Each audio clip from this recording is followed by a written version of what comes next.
మహాగణాధిపతయే నమః. ఓం గురుభ్యో నమః. ఓం శ్రీమాత్రే నమః.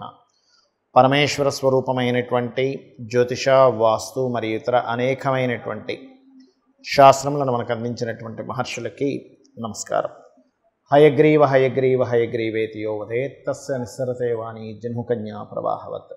అరుణాం కరుణాతరంగితాక్షీం ధృతపాశాంకుశపుష్పబాణచాపాం అనిమాదిభిరావృతాం మయూకైః అహమిత్యేవ విభావయే భవానీం. శ్రీమాత్రే నమః. ప్రేక్షకులకి ఆ లలితాంబిక అమ్మవారి యొక్క అనుగ్రహం పరిపూర్ణంగా కలగాలని మనస్ఫూర్తిగా కోరుకుంటూ, మనం ఈరోజు చెప్పుకోబోయేటువంటి టాపిక్ ఏమిటి అంటే, ఒక్కొక్క జాతకులకి ఒక్కొక్క అంశం మీద సమగ్రమైనటువంటి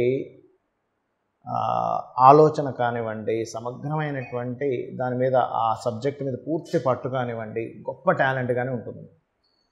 ఆ టాలెంట్ ఏదైతే వాళ్ళలో ఉంటుందో ఆ అంశం మీద వాళ్ళు చాలా ఇన్డెప్త్గా ఆలోచించగలుగుతారు. ఆ ఇన్డెప్త్ ఆలోచన వాళ్ళని ఉన్నతం వైపు తీసుకువెళ్తుంది. ఇది గుర్తుపెట్టుకోండి. ఒక్కొక్క వ్యక్తికి చూడండి, ఒక మెడికల్ రిలేటెడ్ వాటి మీద నాలెడ్జ్ బాగా ఉంటాయి. ఇంకొక వ్యక్తికి మనం ఎంతవరకు అప్పు చేయాలి, ఎంతవరకు అప్పు చేయకూడదు, మన లిమిట్స్ ఎంతవరకు ఉండాలి. ఇంకో వ్యక్తికి పలానా వాటర్ రిలేటెడ్ సంబంధించిన దాని మీద ఉంటే, మరొక వ్యక్తికి ఇంకో దాని మీద ఉంటుంది. అంటే భూ సంబంధించిన దాని మీద ఎక్కడ ఇన్వెస్ట్మెంట్ చేస్తే బాగుంటుంది, ఎలా. అలాగే మన యొక్క జీవితాలు అద్భుతంగా ఉండాలి అంటే మనం చేస్తున్నటువంటి నిత్యం మన జీవితంలో చేస్తున్నటువంటి ప్రయత్నంతో పాటు మనము ఎంచుకునేటువంటి ఎవరైతే ఎమ్మెల్యే ఉంటారో, ఎంపీ ఉంటారో, లేకపోతే సీఎం ఉంటారో, లేదా పిఎం ఉంటారో వాళ్ళని ఎంచుకోవడం వల్ల కూడా మన యొక్క జీవితాలు అద్భుతంగా సాగుతాయి. మన నిర్ణయాలు ఒక ఎత్తు అయితే, మనం ఎంచుకునేటువంటి నాయకుడు ఎటువంటి వాళ్ళని ఎంచుకోవాలి అనే దాని మీద ఉంటుంది. అయితే ఇందులో మనము ఒక్కొక్క వ్యక్తికి ఒక్కొక్క దాని మీద బాగా అవగాహన ఉంటుంది. కాబట్టి ఒక్కొక్క లగ్నం వారికి మేషం నుంచి మీనం వరకు, అదేవిధంగా ఒక్కొక్క రాశి వారికి దేని మీద బాగా అవగాహన ఉంటుంది, వాళ్ళు ఏ రూట్లో ఎటువంటి వారిని ఎంచుకుంటే బాగుంటుంది అనే విషయాలు మనం ఒక్కొక్క లగ్నరీత్యా మనం తెలుసుకుందాం. ధనుర్లగ్నము, ధనస్సు రాశి. ధనస్సు లగ్నం కానీ రాశి వారికి కానీ ఉన్న గొప్ప టాలెంట్ ఏమిటంటే, మీలో గురుత్వ లక్షణాలు ఎక్కువగా ఉంటాయండి. ఎవరో ఇక గురుచండాల యోగం జరిగిందండి వాళ్ళ జన్మజాతకంలో ఉంటే, దట్ ఈస్ డిఫరెంట్ కేసు. వాళ్ళు మిస్గైడ్ చేస్తూ ఉంటారు. బట్ 99.99% ఆఫ్ ధనుర్లగ్న పీపుల్ ఈజ్ సెల్ఫ్ గురు లక్షణాలు ఉంటాయి వాళ్ళకి. ఎందుకంటే లగ్నాధిపతి గురువు కాబట్టి సెల్ఫ్ గురు లక్షణాలు ఉంటాయి వాళ్ళకి. కొంచెం ఎమోషన్ ఉంటారు, బికాజ్ ఆఫ్ 8th లార్డ్షిప్ చంద్రుడికి వచ్చింది కాబట్టి. కాకపోతే వీళ్ళకి ధర్మాలు చాలా చక్కగా పాటించగలుగుతారు మీరు, అందులో ఎటువంటి సందేహం లేదు. మీరు ధర్మంగానే ఉంటారు, కానీ మీకు దొరికేటువంటి పార్ట్నర్స్ మాత్రం కొంచెం మీరు మీ ధర్మాన్ని అర్థం చేసుకోకుండా మిమ్మల్ని మిస్గైడ్ చేయడం కానీ, లేకపోతే మిమ్మల్ని తప్పుగా అర్థం చేసుకోవడం కూడా జరుగుతూ ఉంటుంది. రైట్. అయితే ఇక్కడ మన విషయానికి వస్తే కనుక, మీలో ఉండే గొప్ప టాలెంట్ కానీ, గొప్ప యోగం కానీ, దైవ సంబంధించినటువంటి అనుగ్రహం పరిపూర్ణంగా ఉంటే కానీ ధనుర్లగ్నంలో జన్మించలేరు, గుర్తుపెట్టుకోండి. అందుకే వీళ్ళకి ధనుర్లగ్నం వారికి ఏదైనా ఒక స్తోత్రం చెప్తే చాలా తొందరగా కనెక్ట్ అయిపోతుంది. మీరు గమనించవచ్చు, ఈ ధనుర్లగ్న జాతకం వాళ్ళకి ఒక స్తోత్రం కానీ, లేకపోతే ఒక దైవ సంబంధించిన ఒక శ్లోకం కానీ చెప్పినప్పుడు తొందరగా క్యాప్చర్ అవుతుంది, నార్మల్ ఎడ్యుకేషన్ కంటే కూడా. రైట్. అయితే ఇక్కడ మన విషయానికి వద్దాం. రాజకీయంగా మీరు ఎవరిని తొందరగా మీరు కనెక్ట్ అవ్వగలుగుతారు, లేకపోతే ఏ రాజకీయ నాయకుని ఎవరిలో ఉండేటువంటి ఈ దేశానికి పనికొచ్చేటువంటి టాలెంట్ ఎవరిలో ఉందని మీరు తొందరగా మీరు క్యాప్చర్ చేయగలుగుతారు అంటే, గుర్తుపెట్టుకోండి, అది పర్టికులర్లీ రైతులకి, ఫ్యాక్టరీస్కి, కర్మాగారాలని ఎవరైతే తీసుకొచ్చి మన యొక్క అప్పుల్ని తగ్గించగలడో. ఎందుకంటే చూడండి, ఇప్పుడు వచ్చే ఈ యూత్కి, ముఖ్యంగా యూత్కి ఎవరైతే ఎక్కువ ఎంప్లాయ్మెంట్ కలిగించగలుగుతారో, ఇప్పుడు చూడండి, మనకి చాలా అంటుంటారు, ఏమంటే ఆ కంపెనీ మన దగ్గరికి వస్తుంది, ఈ ఆంధ్రాకి వస్తుంది, లేకపోతే తెలంగాణకు వస్తుంది, లేకపోతే కర్ణాటకకు వస్తుంది, లేకపోతే బెంగళూరుకి వెళ్ళింది చెప్తూ ఉంటాం, మనం వింటూ ఉంటాం. ఆ ఫ్యాక్టరీ ఇక్కడికి వచ్చిందట, ఆ యొక్క కంపెనీ ఇక్కడికి వచ్చిందట. ఎందుకు రావాలని కోరుకుంటారు అంటే, అక్కడికి ఆ ఫ్యాక్టరీలు కానీ కంపెనీలు కానీ వచ్చినప్పుడు అక్కడ ఉండేటువంటి కొన్ని వేల మందికి, లక్షల మందికి ఎంప్లాయ్మెంట్ దొరుకుతుంది. బికాజ్ ఆఫ్ ఎంప్లాయ్మెంట్ ఆర్ స్వయంగా ఎంప్లాయ్మెంట్ సెల్ఫ్ క్రియేట్ చేసుకోవడం కానీ కావాలి. ఎవరు ఏ పని చేయకుండా కూర్చొని తింటూ ఉన్నారనుకోండి, కొండలు కూడా తరిగిపోతాయి. అలా కాకుండా ప్రతి ఒక్కరికి కూడా ఏదో ఒక ఎంప్లాయ్మెంట్ కలిగించేటువంటి ఇన్వెస్ట్మెంట్స్ని తీసుకురావడం అనేటువంటిది, అందులో పర్టికులర్గా యూత్కి మంచి అవగాహన కలిగించేటువంటి ఇన్వెస్ట్మెంట్స్ తీసుకొచ్చేటువంటిది నాయకుడు ఎవరా పర్సన్ అనేటువంటిది దాన్ని ఈజీగా మీరు ఐడెంటిఫై చేయగలుగుతారు. గుర్తుపెట్టుకోండి, ఇది ఐడెంటిఫై చేయగలిగేటువంటి లక్షణాలు మీలో ఉంటాయి. అదేవిధంగా మరొక విషయం ఏంటంటే, ఇక్కడ మీకు సర్వసాధారణంగా ఎలా ఉంటుందంటే, మనము మన జీవితంలో ఎదగడానికి ఒక ప్యాటర్న్ని మనం ఎంచుకుంటూ ఉంటాము. ఎట్ ఎ సేమ్ టైం మన దేశాన్ని కూడా ఎవరు పరిపాలిస్తే బాగుంటుందనేటువంటిది కూడా మనం అవగాహన చేసుకుంటూ ఉండాలి. ఎందుకంటే యథా రాజా తదా ప్రజ అంటూ ఉంటారు. అంటే ఏమిటి, రాజు ఎటువంటి వారైతే ప్రజలకి కూడా తత్సంబంధంగా లాభం కలిగి తీరుతుంది, అందులో ఎటువంటి సందేహం లేదు. కాబట్టి ఈ రాజు ఎలా ఉంటే ప్రజలు అలా ఉంటారు. రాజు తీసుకునే నిర్ణయాలను బట్టే ప్రజలకు లాభాలు కలుగుతుంటాయి, లేదా నష్టాలు కలుగుతుంటాయి, లేకపోతే గొడవలు జరుగుతుంటాయి. లేనట్లయితే ఒక సంపన్న దేశంగా కూడా మారుతుంది. కాబట్టి మీరు యూత్కి, కర్మాగారాలకి, ఫ్యాక్టరీలకి, అదేవిధంగా రైతులకి ఏ నాయకుడు వస్తే బాగుంటుందో దాని మీద పరిపూర్ణమైన అవగాహన, పరిపూర్ణమైన క్లారిటీ మీరు కలిగి ఉంటారు. కాబట్టి ఆ కోణంలో మీరు రీసెర్చ్ చేసి 10 మందికి మీరు ఎప్పుడైతే అందిస్తారో ప్రజలకు దీనివల్ల బాగుంటుంది. ఇక మీరు సెల్ఫ్గా చేసుకోవాల్సింది నరసింహస్వామి యొక్క ఆరాధన చేయండి, అన్ని విధాలా మీకు బాగుంటుంది. చాలామంది మేధావులకి ఎవరికి ఓటు వేయాలనేటువంటి అవగాహన ఉంది, కానీ ఇంకొంతమందికి అసలు ఎటువంటి వారిని ఎంపిక చేసుకోవాలనేటువంటి అవగాహన లేని వాళ్ళు కొంతమంది ఉన్నారు.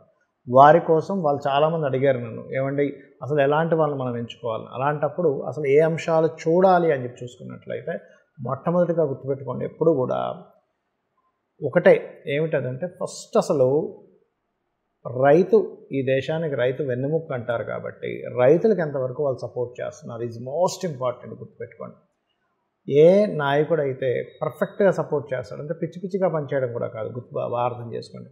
ఎవరైతే రైతు నిజంగా ఇబ్బందుల్లో ఉన్నప్పుడు ఎవరైతే అవగాహన వాళ్ళకి సపోర్ట్ చేస్తున్నాడో ఆ నాయకుడు నిజంగా దేశానికి ఉపయోగపడతాడు. గుర్తుపెట్టుకోండి. అదేవిధంగా వైద్య రంగ సంబంధించిన డెవలప్మెంట్స్, ఏ నాయకుడి ద్వారా డెవలప్మెంట్స్ పెరుగుతున్నాయి, ఏ నాయకుడు వైద్య రంగానికి సంబంధించిన వాటిలో ఎంత చక్కటి అంటే ప్రజలకు ఎంత చక్కగా దాని యొక్క అవగాహన కలిగించేలా కానివ్వండి. అదే రకంగా ఎన్ని మనకి అంటే ఫ్రీగా పంచిపెట్టుకుంటూ వెళ్ళిపోవడం అని కాదు అక్కడ అర్థం. అంటే ఎంత సమగ్రంగా ఆ ఫండ్స్ వాడగలుగుతున్నారు మెడికల్ రంగాలకు సంబంధించినటువంటి. అదేవిధంగా మనం ఏదైనా ఇప్పుడు ఇస్తున్నాము అలా అప్పులు చేస్తూ పంచిపెట్టడం కాదు ఇక్కడ.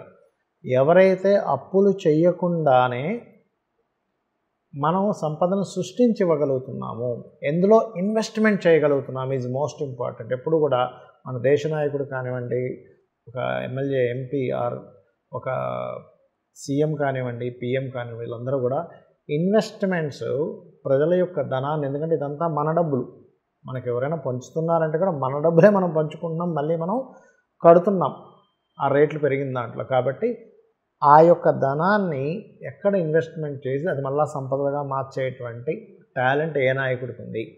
ఇంకా ముఖ్యంగా ఏమిటంటే యూత్కి ఎటువంటి ఇవి కలిగించగలుగుతున్నారు అంటే, ఇవాళ రేపు ఏమిటి అంటే, ఇవాళ యూతే రేపు దేశానికి వెన్నెముక లాంటి వారు. ఎలా అయితే రైతు ఎలాగో, అదేవిధంగా యూత్కి ఎటువంటి సదుపాయాలు కలిగించగలుగుతున్నారు.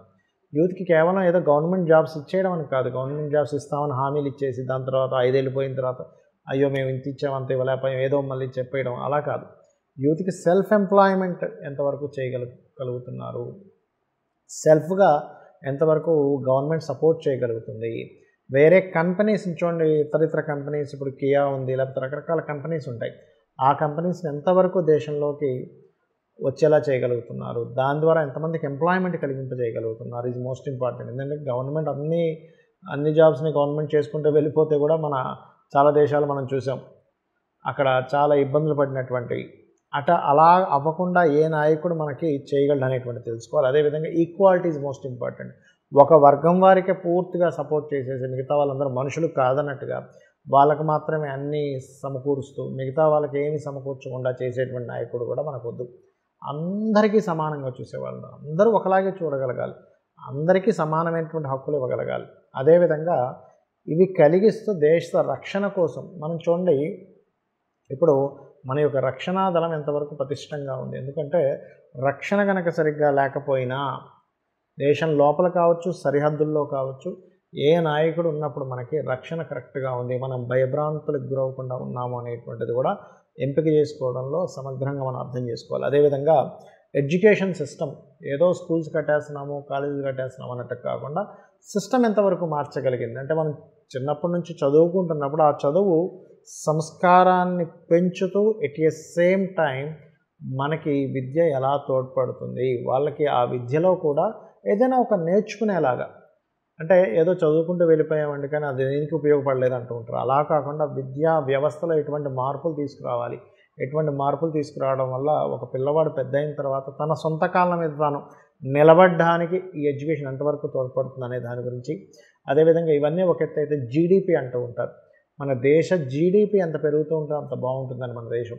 ఏ నాయకుడు మన దేశ జీడిపిని పెంచగలిగాడు, భవిష్యత్తులో ఎంత ఉంది, ఇప్పుడు ఎంత ఉంది, ఫ్యూచర్లో ఎంత ఉండబోతుంది అనేటువంటిది. అదేవిధంగా కేవలం ఏదో మన దేశాన్ని పెంచుకుంటూ రక్షణ వ్యవస్థ పెంచుకోవడమే కాకుండా ఫ్రెండ్లీ, అంటే ఇతర దేశాలతో మనం స్నేహ స్వభావంగా ఏ దేశ నాయకుడు, అంటే ఏ నాయకుడు వచ్చినప్పుడు దేశంలో స్నేహ స్వభావం కానివ్వండి, లేనట్లయితే ఇతర దేశాలతో స్నేహంగా ఎంత ఫ్రెండ్లీగా తయారయ్యాం, దాని ద్వారా మనకి ఇంపోర్ట్ ఎక్స్పోర్ట్స్ కానీ ఎలా ఉంటాయి. ఇప్పుడు ఒక దేశం కనుక మిగతా దేశాలతో స్నేహంగా, ఎంత ఎక్కువ దేశాలతో స్నేహంగా ఉంటే ఆ యొక్క దేశం అంత ఇంప్రూవ్మెంట్ అవుతూ ఉంటుంది. అలాగా ఏ నాయకుడు వచ్చినప్పుడు మనకి ఇతర దేశాలతో ఇంపోర్ట్ ఎక్స్పోర్ట్స్ ఎంత జరుగుతూ ఉంటే మనం తయారు చేసినట్టు వేరే దేశాల్లో అమ్మగలుగుతాం. ఎంతసేపు వేరే దేశాల్లో ఉన్నది మాత్రం మనం కొనుక్కుంటే మన దేశం పెద్ద దేశంగా ఉండిపోతుంది. అలా కాకుండా మనం ఎంత ఇంపోర్ట్ చేయగలిగితే, ఫ్రెండ్లీగా ఉండగలిగితే అంత పెరుగుతూ ఉంటుందండి. అలాగా ఏ దేశాలతో ఫ్రెండ్షిప్ చేయాలి, ఏ దేశాలతో ఫ్రెండ్షిప్ చేయకూడదు అనేటువంటి అవగాహన ఉండాలి ఒక నాయకుడికి. లేనట్లయితే ఇప్పుడు ఫ్రెండ్గా ఉన్నట్టుండి మనకే ఇబ్బంది పెడతాడు. కాబట్టి అటువంటి పూర్తి అవగాహన తెలుసుకోవడం. ఎందుకంటే ఈ యొక్క ఏవైతే ఎన్నికలు ఉంటాయో ఇతర దేశాలు కూడా ఈ నాయకుడు రాకపోతే బాగుందని అంటే అటువంటి కుట్రలు పనేటువంటిది కూడా ప్రస్తుతం నడుస్తుంది. కాబట్టి ఆ యొక్క దేశాలతో ఎలా ఉంటున్నాడు ఏంటనేటువంటి నాయకుడు కూడా మనకు కావాలి. అదేవిధంగా డెసిషన్స్, ఇప్పుడు ఒక డెసిషన్ తీసుకుంటే ఈ డెసిషను మళ్ళీ కొంతకాలం పోయిన తర్వాత అయ్యో ఇది మనం తీసుకుంది రాంగ్ డెసిషన్, దీన్ని మార్చేసుకుందాం అని మార్చేసే నాయకులు, లేకపోతే ఏదైనా ఒకటి ప్రారంభిస్తే అది ప్రారంభించింది ఆగకుండా కొనసాగేటువంటి నాయకులు మనకు కావాలి ఇప్పుడు కూడా. అదేవిధంగా పాస్ట్లో ఎలా ఉంది, ప్రజెంట్ ఎలా ఉంది, ఫ్యూచర్ ఎంత డెవలప్ అవుతుంది అనేటువంటి ఒక క్లియర్గా ఒక ప్రణాళిక ఉండేటువంటి నాయకుడు మనకు కావాలి. అంతేగాని ఏదో దోచేసుకుంటున్నాము, తినేస్తున్నాము, ఏదో పంచిపెట్టేస్తున్నాము అనేటువంటి నాయకుల వల్ల మనకు ఒదిగేది ఏమీ లేదు.